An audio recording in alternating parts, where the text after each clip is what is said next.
of what you can do. Of course, the M1 is a security automation system as well, and so access control is just another thing that M1 can do for you. Now, it's not going to be a full-blown, full-scale access control system, so let's just hit some of those points here. We have the capability of having 199 users in the system. So a user can be like an arm-disarm code that you would put into a normal keypad, or that can be a proximity card or fob, or an access PIN number. So that's what you want to keep in mind when you're thinking, okay, is M1 going to work for access control for this application? You know, how many users are you going to need? We're limited to 199, which is quite a few, but, you know, just depending on the scale of the system, something you want to keep in mind. The system can be partitioned into 8 areas or partitions. So that's going to allow you your users are going to be assigned to certain areas, and that's going to determine whether or not their code or their card is going to be able to get into certain doors or areas of a building. So, you know, that's the number of partitions that we can have is 8. We can control up to 16 access points, whether that be, you know, a door with a mag lock or a door strike, or maybe it's a gate or something of that nature. 16 is the number of points that we can control as far as the access outputs. We support access devices with a 26-bit weekend output. So we have a proximity reader that I'll show you here in just a few minutes that ELK offers, but you can also use other manufacturers' products that have a 26-bit weekend output, and you know, that may be a different reader. It may be an access keypad, or maybe a reader keypad combo. You want something, you know, rugged outdoor keypad, that kind of thing. So we'll get into that a little bit more as well. The M1 stores up to 512 events in the event log. So, you know, each time a user presents a credential, that's going to get logged. So the M1 can store up to 512 entries. That's just something to keep in mind as well. And of course, the setup of scheduling and you know, which users can go in which points, that kind of thing, that's all done through the rules in the ELK-RP software.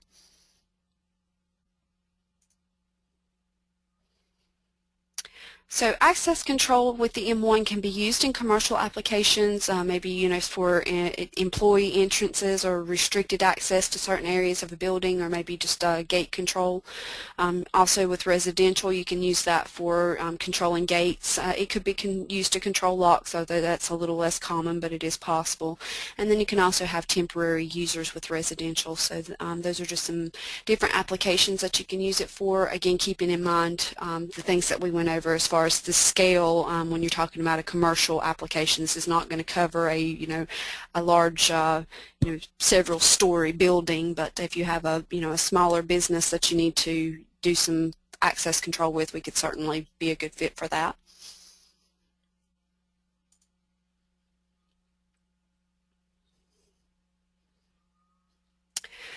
Readers can be connected to keypads. So you can connect a reader to the M1 KP or KPB, as well as the KP2 and KP3. We also have an access module, which is the M1 KAM. So that's how the readers connect. They cannot be connected directly to the M1 control panel. So when you're looking at laying out a system where you're going to have some access control, you're going to have some readers installed, maybe even in a residence you're going to have a few readers installed just for convenience. You want to keep in mind that your wiring for that reader needs to go back to a keypad or back to an access module. Now if you're wiring back to a keypad, you're going to need to be within about 10 to 15 feet of that keypad location. You can't have an extremely long run coming back to a keypad.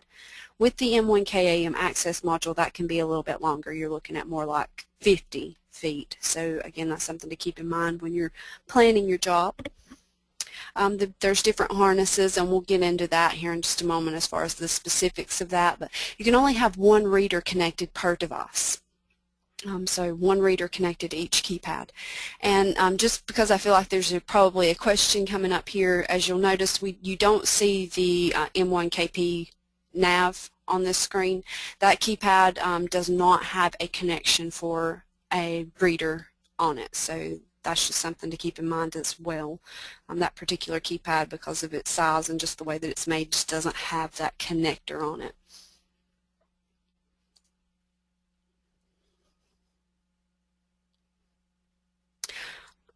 Alright, so what you should be seeing on your screen now is the back of the M1KP, which is our larger, more contoured shaped keypad.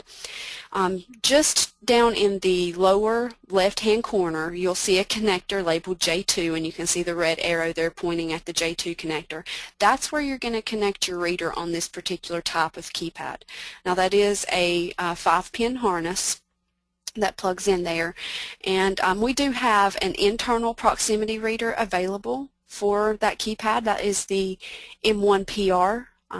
That just slips right into that little hole there, and then you've got your little wire harness that plugs into the J2 connector, and that allows you to have a reader inside that keypad, which is really convenient in residential.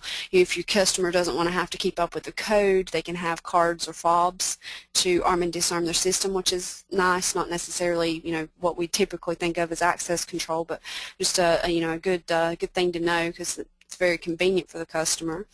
This is also a good idea if you're going to have the M1 KAMs, but you want to have at least one keypad location where you can manually learn the users in through the keypad. This is a good idea for that as well, to have that little M1 PR. Now you can also connect an external reader to the M1 KP or the KPB.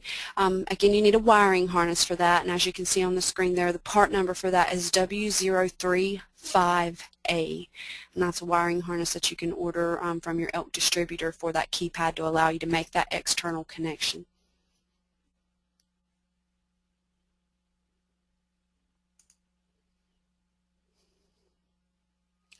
Alright, next we're looking at the back of the M1KP2 keypad. The back of the M1KP3 keypad is going to look very similar, so you're going to find this connector in the same location. It is in the lower center. Now you'll notice this is only a 2-pin connector, whereas before we had a 5-pin. Now we only have a 2-pin. We're only connecting the data to this connector in the case with the M1KP2, so you're going to be pulling your power elsewhere, maybe from the data bus or from an external power source of some kind. So you need a different wiring harness for this keypad. The wiring harness is a W039A. And again, you can order that from your distributor. You'll notice that because of the size of this keypad and the way that it's designed, there's not a place to put a reader inside this keypad. That feature is only available with the larger M1KP or KPB. The M1KP2 and KP3 do not accommodate an internal reader, but they do have this little connector for an external reader to be connected. And again, keep in mind that you're going to need to pull your power either from the data bus or another power source, as that power is not available through that 2-pin connector. I'm going to pause for just a moment here and see, do we have any questions at this point before I go any further? So far, so good, Amy. All right. Let's talk a little bit more about the M1KAM access module. So this device is considered by the M1 a type 1 device, which is a keypad device. So it occupies one of the keypad addresses, and that is something very important you want to keep in mind when you're working with this. You can't have a keypad at address 1 and an M1KAM at address 1. The system won't function correctly if you do that. You need to be sure that your M1KAMs are addressed in sequence with your keypads, and that you don't have any duplicates there on your keypad addresses. This access module allows for a single reader device, whether that be a 26-bit or this also does support the I button if that's something that you're interested in using. It has a single pole double throw relay output. That's for controlling your door strike or mag lock. You can use that. And again, that's a dry contact relay, so you're going to be having an external power source to power that locking mechanism. You're not going to want to try to power that from the M1 directly, because those tend to have higher current draw. You don't want to do that, so you're going to want to have an external power source for that. It does have door status and request to exit inputs. Now I'll go ahead and tell you one thing with this access module that I get some phone calls through tech support about, is the request to exit input. The board is looking for the resistance on that circuit in order to properly operate the relay. So if you don't happen to be using a request to exit device in your particular application, it is important that you go ahead and put a resistor across that input. I get quite a few phone calls about that. You know, the relays you know, stuck on, it won't turn off, I can't get it to work right. So that's just a little gotcha there that I want to go ahead and tell you about. You do need to have at least the resistor on that. We have outputs for door held open as well as ready to arm and arm status, and there are adjustable time delays for that, and those adjustments are through little jumpers that are on the board, and that's all described in great detail in the instructions that come with that device.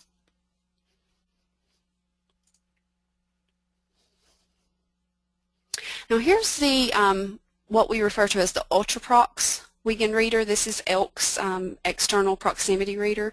The part number for that is 106055, and this is a 26-bit weekend reader. You can use it with the M1 panel. You could use it with other access control panels if you wanted to. Again, it follows that standard 26-bit weekend output. It does have a waterproof housing. All the electronics are epoxy potted, so you can have it, you know, outside. It's okay for it to be in the weather. You can configure some of the inputs on it. There's some connections that we don't typically use, but there are connections there to allow you to control the sounder and the LED. The sounder and the LED are going to do some things automatically. You know, when you have a good read, you're going to get a beep from it. You're also going to see a green LED come on. But if you wanted to have some other control of that for whatever reason, there is you know, some extra connections available for that. And we do have on the screen here a example wiring. This would be going to the W035A cable assembly that would work with the M1 KP or the KPB keypad. And also note there that maximum distance when you're wiring it to that harness, you don't want that to be more than about 10. You can push it to 15. You don't want to go beyond 15 feet. Now the Ultraprox, as well as the internal proximity reader that I've shown you, those both use cards and fobs that you get from ELK. You'll see the part number there in red on the screen. For the cards, it's M1 PRC. For the fobs, it's M1 PRF. Now that's very important to note. If you get a reader from ELK, you need to get your cards and fobs from ELK. If you get a reader from another manufacturer that has a 26-bit weekend output, then you need to get your cards and fobs from that manufacturer. The cards and fobs are not interchangeable between manufacturers. That's something that catches people sometimes, and it's like, well, it's 26-bit weekend. That's the output of the reader device that we're looking at. That really doesn't have anything to do with the card. Those cards have a code hard-coded into them that determines what readers they can work with, so you have to stick with the same manufacturer on your cards and fobs that you get your reader from. Very important.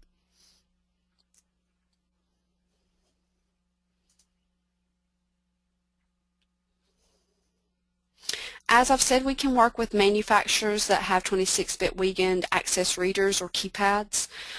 Here's just a couple of examples. This is by no means an inclusive list, but these are just some very common manufacturers that have these types of readers or keypads. And again, the keypad, I see a lot of people that are like, I want to have a keypad outside to control this door. ELK doesn't offer an outdoor keypad, so this is where you're going to want to look to one of these other manufacturers for an outdoor keypad that you can use for an access control application that's a good rugged outdoor keypad, and a lot of these manufacturers offer that kind of thing.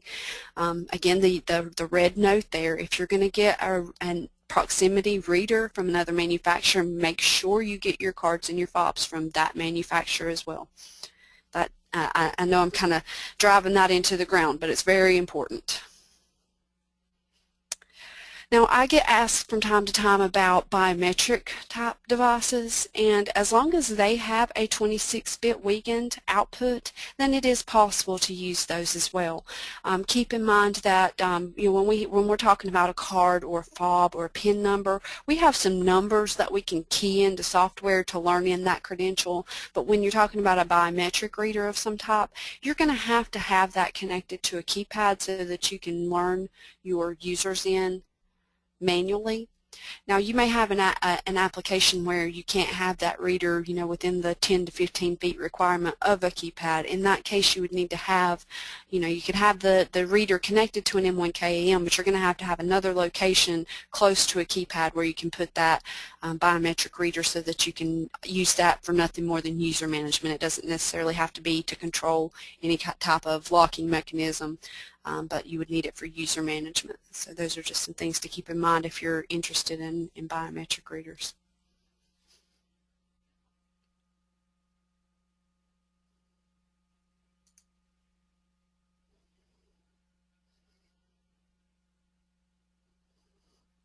So the next thing that we're going to talk about here is output expansion. Now off of your keypad and off of the M1 KAM, you have outputs available there. As I mentioned, for the M1 KAM, that's going to be a relay output. For the keypad, you have a voltage output. It's a 12 volt 50 milliamp output, and that can be used to drive a single relay. There may be certain situations where that's not convenient, or maybe the keypad's going to be pretty far away from, you know, what you're actually controlling. If it's a gate, for instance, you want to have the keypad at one location to be able to have some control of that remotely, maybe to let visitors in, that kind of thing. Just as an example, you might want to have an output expander at that remote location controlling the, you know, the gate operator, and your keypad might be, you know, somewhere in the house, for instance. So we have an output expander, M1XOVR. This output expander has 8 relays on board. It also has 8 voltage outputs. It is considered a Type 3 device, so you don't have to worry about the addressing as much as far as, you know, what I was talking about with the keypads earlier. You're not going to have to worry about a keypad address and an XOVR address interfering with each other. But you do need to keep in mind that the address that you set on the M1XOVR determines what outputs it occupies.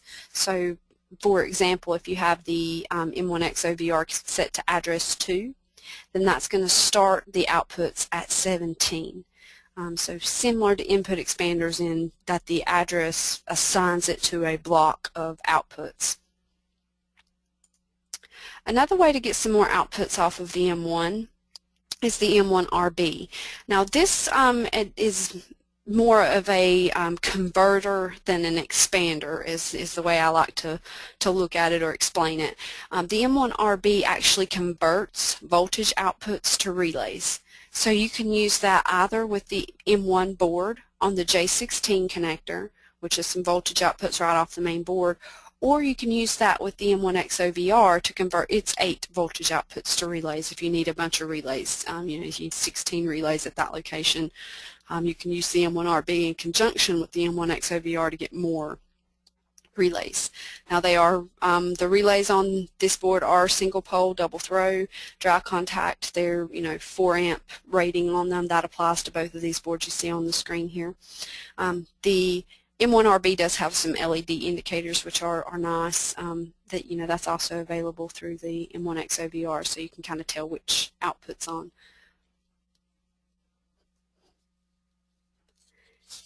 And just want to check real quick, do we have any questions that I need to address before we go any further? Amy, we had a question regarding the CAM module, whether it had the ability to serve as a contact for that door, you know, so that you would know the status from the alarm system of that door. It does, yes. So it has a request to exit input, and it also has a door contact input, and that is a zone, and that zone is assigned a number based on the address of the M1 KAM. So it's similar to a keypad zone in that regard. Okay. And then if you're using the CAM and your door is actually forced open, but the alarm is disabled, could you have like a tamper situation set up for that door? The M1 KAM does have a door held open output that can be used to provide some kind of notification. You know, of course, you can customize that just in the rules based on what you want to happen there. But yeah, it does have an output to indicate that the door's been held open, and there's a adjustable time on that with the jumpers on the board. So it does provide that feature. Okay, what about if it's forced open versus held open? Okay, well, if it's forced open, I mean, so are we saying that the door got forced open and then it closed back again? I mean, you could definitely have something set up there, because you're going to have that zone there, so the system is going to know that the door opened. So it would be possible, I don't have it worked out, all the specifics as far as how that would work, but it would be possible through rules to have some sequence to say, if this zone becomes not secure but this output never turned on, then do something. It would be possible to do that. If that particular person that asked that question is interested in seeing how that works, if you can just email the specifics of what you would be looking for to the training@elkproducts.com, we can review that and give you a more detailed approach to how you would do that with the system. But there's definitely some things that you could do there, because it would know that the door was open, and we can do some stuff there. Great. Okay. Thank you, Amy. All right, so we've talked a little bit about relays. We've talked about the ways that you can get more outputs off the system. So now let's take a look at actually controlling the locking mechanism. So what we have here on the screen is an example of a door strike. A mag lock would work similarly. Typically you wire those to normally closed instead of normally open, but it's the same basic concept. You're going to have a local power supply for the lock. Again, you're not going to want to try to power that off the M1. And then you're just going to be using your relay output to pass one leg of power. In this case, you can see that's the positive to the locking mechanism. Now you'll see there's a diode there placed across the positive and negative at the lock. That is to prevent a voltage kickback from coming into the board and causing problems with the relay. So that's something important that you'll want to be sure that you install when you're using that kind of lock.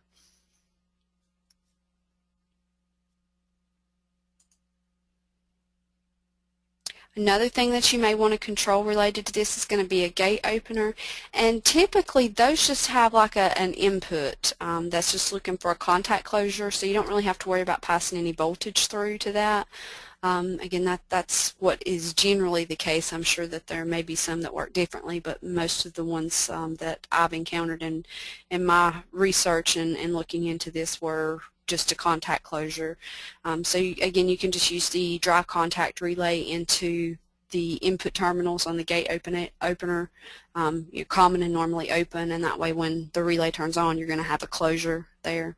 And that can be momentary. And how long an output turns on based on an access read is programmable in the rules, and we'll be getting into that here shortly. Now I want to show you how to learn in a card or fob from the keypad, and so at this point I'm going to hop over showing you my webcam, so hopefully you're seeing that on the screen now. Please let us know if you're seeing that, or if you're not seeing it. If you don't see it, you are going to be able to follow along on the screen through the slideshow here. I'm going to go ahead and just kind of show you here. This is the M1KP keypad. I want to go into change user codes menu, which is going to be menu 6. So I'm going to press the ELK key, and then I'm going to press 6, which will take you to change user codes. And a right arrow there, and it's asking me to enter a valid PIN. That's going to be either a master user or installer code. I'm just going to go ahead and put the default installer code in here. And now you'll see I'm at my user. The first user there is Amy. That's not the one I want to change. That's my master user, so I can use my up and down arrow key to scroll through my different users here. So here I've come to access user 1. That's the one that I want to learn in, so I'm going to press the right arrow key. And now I want to just present the credential to it. What I want to show you real quick here is where these numbers are on this. So it's going to take maybe just a second for this to focus in, but you'll see there's a 3-digit, I had it there, that just a 3-digit and a 5-digit number printed on the card. We're going to make reference to that when we're doing the same thing through the ElkRP software. But in the case of the keypad, all we have to do is present the card to the reader. Now I have one of the M1 PR readers installed in this keypad, so all I have to do is pass the credential in front of it there, and I've got that learned in. Now if you wanted to learn in another user, like say you have several users you want to learn in, you can just press the ELK key, up arrow to another user, and learn that one in. And so again, we're just going to present that to, and it's going to learn in. The proximity fobs that we offer also have numbers printed on them. So you can see there, again, the 3-digit is the site code, 5-digit is the card number, and we'll show you where you put that in the software here in just a moment. But it's just that easy to learn the users in through the keypad. You just go to change user codes, find the user you want to change, and present their credential. It's pretty straightforward stuff there.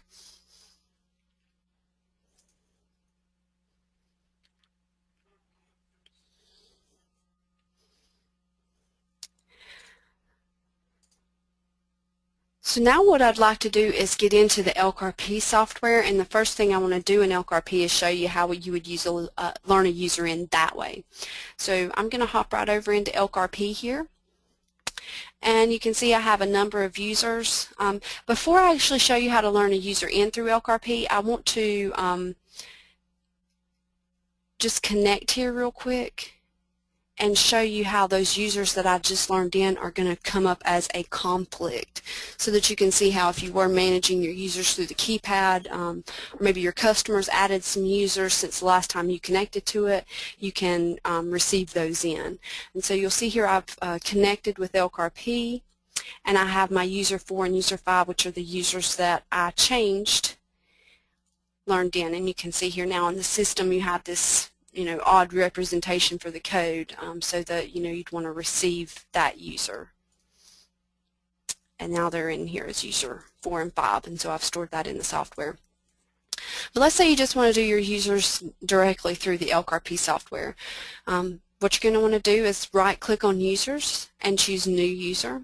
And at this point we'll say we just want to add one user, but if you had a bunch that you knew you needed to add another 10 or 15 users to the system, you could put in how many that you wanted to create and what number you want to start at there. Click OK. And for this I want to use custom values. I don't want to copy from any other user that I have. I just want to use custom values. And so now you'll get a user screen to come up here, and we can type in a name for this. We'll just say this is access user 3, for instance. You can type in, this could be the person's name, or if this is a groundskeeper or maintenance card or whatever the case may be there, you can name it whatever you like. We want to check this box here that says user has an access credential instead of a code. And this is where you're going to put in that site code and that card/PIN number. So let's just say our site code on a card is 012, and you'll see it drops to 0. And then our card PIN/PIN number is 30689, for instance. You'll see now we have that kind of odd representation of the code there, and now we can set whatever credentials that we want for this particular user. Let's just say you wanted it to be an access user. You could check access and check these other things and pick which different areas you wanted it to work in. Once you've set all that up, then you can click Send to Control, and you'll see the purple changes to yellow. We click Save, and the yellow changes back to white.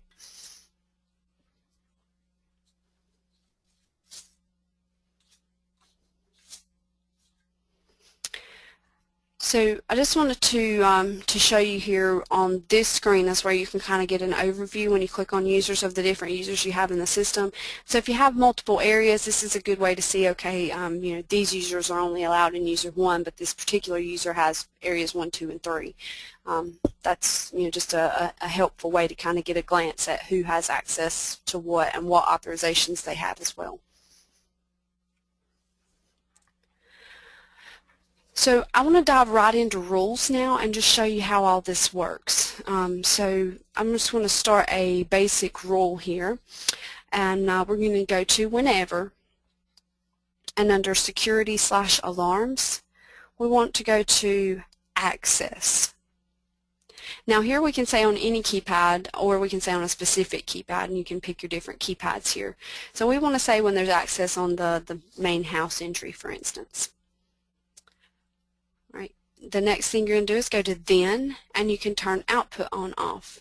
So since this was keypad 1, let's just say we have the relay connected to the output off of keypad 1. We want to use the output off of keypad 1. That's going to be output 193. So we're going to need to scroll down here and choose 193. And then we can choose to turn that on. We check the little box here beside a 4, and then we can pick how long that comes on. So let's just say we want that to come on for 10 seconds. We can select the duration here, click OK, and so now we have whenever access on keypad 1 is triggered, then turn output 193 on for 10 seconds. And that's just your very basic structure of a rule for access control. In some cases you may want to automatically lock or unlock a door. Say it's a business and they definitely want to have their door unlocked by a certain time of day. You can do that, and they may even want to restrict that from days of the week. So you go to New, Whenever, and we can go under Time Occurrence and pick a time of day. And let's just say that's 7 a.m. And we want to specify only Monday through Friday, so we're going to go to Date Is and choose specific days of the week. And we'll pick Monday through Friday. Click OK. All right, so now we can go to Then and our turn output on off. And maybe this is the main gate that we want to make sure is open at this time.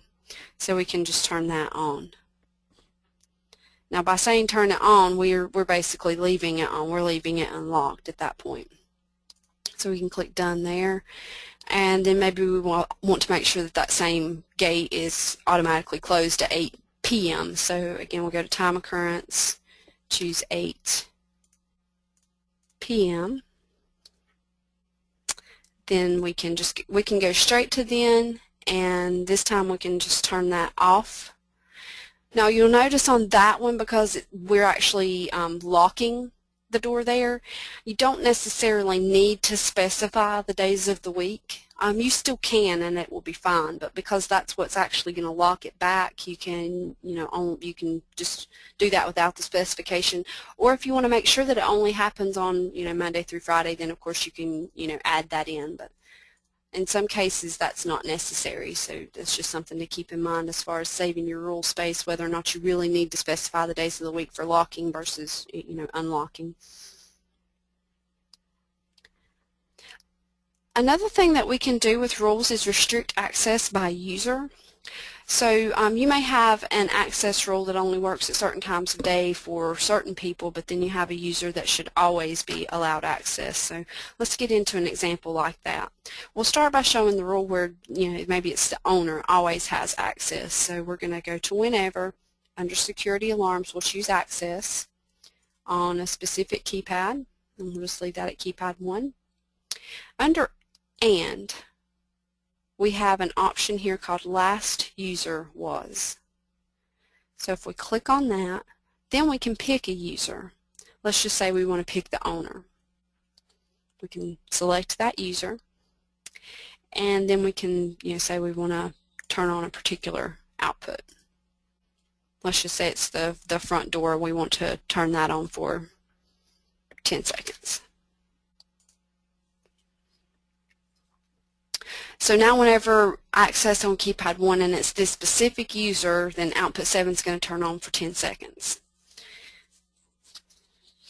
So where that kind of ties in is you may have some other users that can only have access during certain times of day. Notice that we've just said when it's this user, we haven't really said when it is. So this is going to work anytime that user puts in their credential.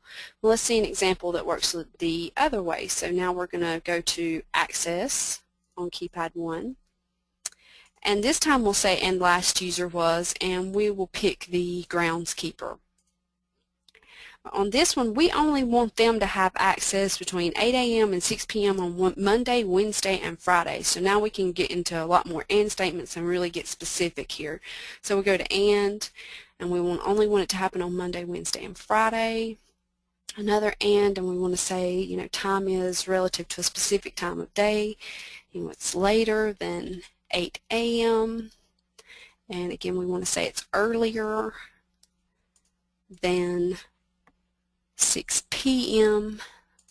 So you can see how we're getting really specific now with this particular user when they're going to be able to use their code. And then we want to turn on the equipment room output for them for, again, 10 seconds. And of course you can turn that on for a shorter or longer amount of time. So you can see now with this example we've gotten really specific. This user is only going to be able to use their code to get into this output when it's Monday, Wednesday, or Friday, and during these specific times between 8 a.m. and 6 p.m.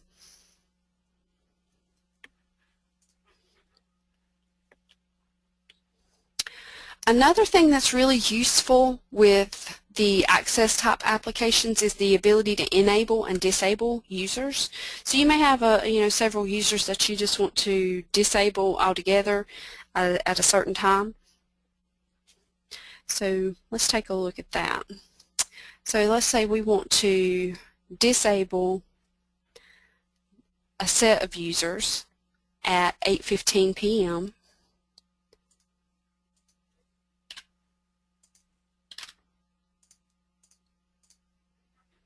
And we just want to do that every day of the week, so we're not going to specify a day of the week here. But now we can go under Then, and we can choose Enable Disable User. Oh, made the wrong selection there. Enable Disable User.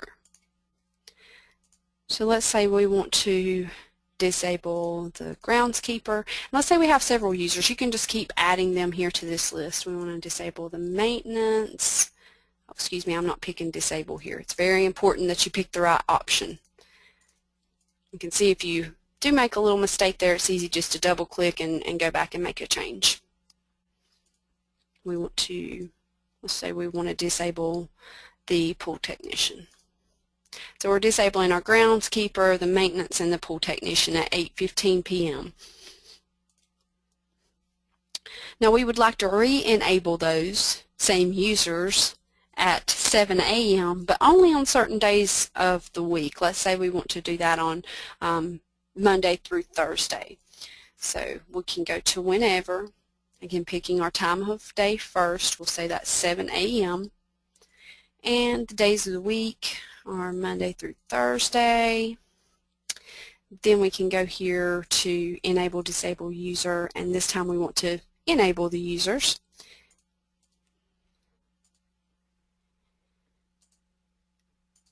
And we just go through here and make our selections, adding the thens to get everyone that we want in our list.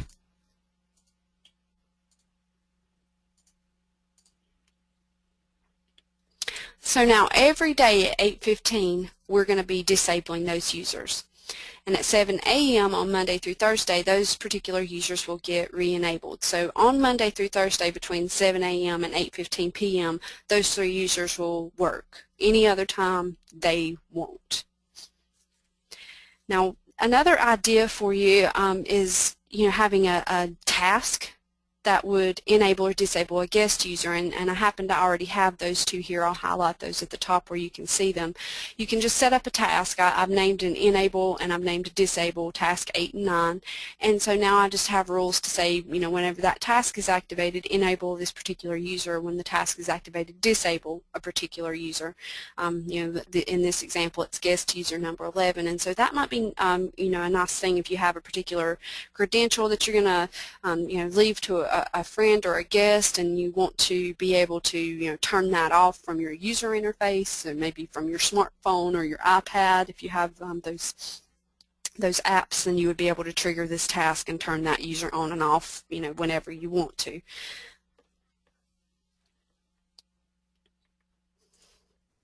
Now I've got one more thing here I'm wanting to show you, and this is one of those little gotchas that I get some phone calls about from time to time, so this is a really good tip for you. When you're working with multiple rules that control the same lock, you need to be sure that you don't create a conflict within those rules. So I'm just going to go through and show you a few examples here. I'm just going to say whenever the time is 8 a.m., then I want to unlock the equipment room, so I'm just going to turn that on, and I want to lock that back at 6 p.m. so I'm going to go whenever time occurrence, and it's 6 p.m. and I'm kind of flying through here, but I want to show you what could happen, so I just want to set these rules up real quick and then talk about what can happen with them. I want to turn that back off. And then maybe I also have an access rule for that. So I'm going to go under Security Alarms and Access on the equipment area. Then I want to turn the equipment room on for 10 seconds. We'll just make it 5 seconds this time. So now I've got these three rules. I'm going to unlock that door at 8 a.m. I'm going to lock it back at 6 p.m. But then I also have this access rule that would unlock the door for 5 seconds. You know, the idea there is after 6 p.m. somebody may still need to get in there if they have the appropriate credentials and meet the requirements that we write in the rule. We want them to go ahead and get in there. But the problem is if someone doesn't realize, you know, if they say it's 9 a.m. and this person doesn't realize that this door is already unlocked, they scan their credential, and now we've triggered rule number 12, which is going to, you know, turn the output on for 5 seconds, which implies that 5 seconds later it's going to turn back off. So even though we didn't really want to lock that door back until 6 p.m. because someone scanned their card, the door's going to lock. That's a problem. So you have to accommodate that in your rule writing. So what you're going to want to do is instead of having your access rule written as it is in number 12, there's two different approaches that you could take here. One thing we could do is just edit this rule. We could say, and the output, and we'll pick our output 8, is off, meaning that the door is locked at that time. Then we can turn it on for 5 seconds. And so that's a pretty easy fix. That works in most cases. Another thing that you can do is write your access rules to only work at a certain time. So say we only want the access rule to work after 6 p.m. Or before 8 a.m., then we could write rules for that. And so, you know, again, you can go to whenever, access on the equipment area, and time is relative. And we can say it's later than 6 p.m. Now we couldn't put the and it's earlier than 8 a.m. in this same rule. That's, it wouldn't work if we did that because the system evaluates those types of rules from midnight to midnight. So we would have to separate that out into two different rules. So now we can go to then and turn on our output for 5 seconds. So this would work from 6 p.m. to midnight. So if you want to cover from midnight to 8 a.m., you need to write another rule. What I'm going to do is just right-click and copy this rule, and then right-click again and paste it before the selection. So now I have two of those rules. I can double-click on the second one here, and then double-click on this and statement, and just change the time. So then I don't have to click through all those clicks again. Just a quicker way to go about it. So you can either do it this way, which is you can see is a quicker, easier way to go about it. But in some cases, you may just want to say, okay, the access rule only works at a certain time.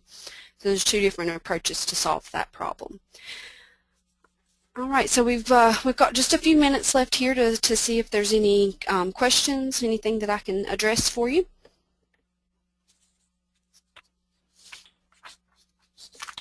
Amy, on the rules, you are selecting individual users for each rule. Is there a way to do groups of people? The only way to really group users is by area. You can have certain users assigned to one area and other users assigned to another area. Then you can have your different points assigned to an area, so there is some grouping, so to speak, available there. But I mean, as far as just saying, okay, these 5 users have access to all of the areas that you have set up, but you want to enable and disable them as a group, there's not a way to put them in a group that is not associated with an area, so you are going to have to go through those steps of listing them as far as, enabling and disabling them that way. So you can either, do the enabling, disabling if that fits your application, or if your application allows for restricting by area, then you can do it that way. Those are the 2 different ways you can do those restrictions. Now, can the third party that Connected Technologies, Connect One, can they do that, or you may want to just mention them briefly? Connected Technologies is one of our partners, and it's a cloud-based service that is a fee-based service, and they do offer some pretty unique features as far as users and access codes are concerned. Most of the users and access control that they provide is it's user management. Now, as far as your specific question as to whether or not they would allow you to group users, I really don't know the answer to that. That is something that we would need to check with them on. If you're interested in that Connected Technologies feature, I would recommend you check out their website, connectedtechnologies.us, or you can link to their website from the Elk Products website on our partner page, and you can kind of check out what they have to offer. Again, it is a monthly fee cloud-based service that they offer. It does have a lot of unique features, especially where users are concerned, so that would definitely be something to check into, but unfortunately I don't know the specific answer to that as far as you could do groups with them. We would need to check with them and find out, and we'll do that and provide some information on that in the follow-up. Okay. I had a question about using cards.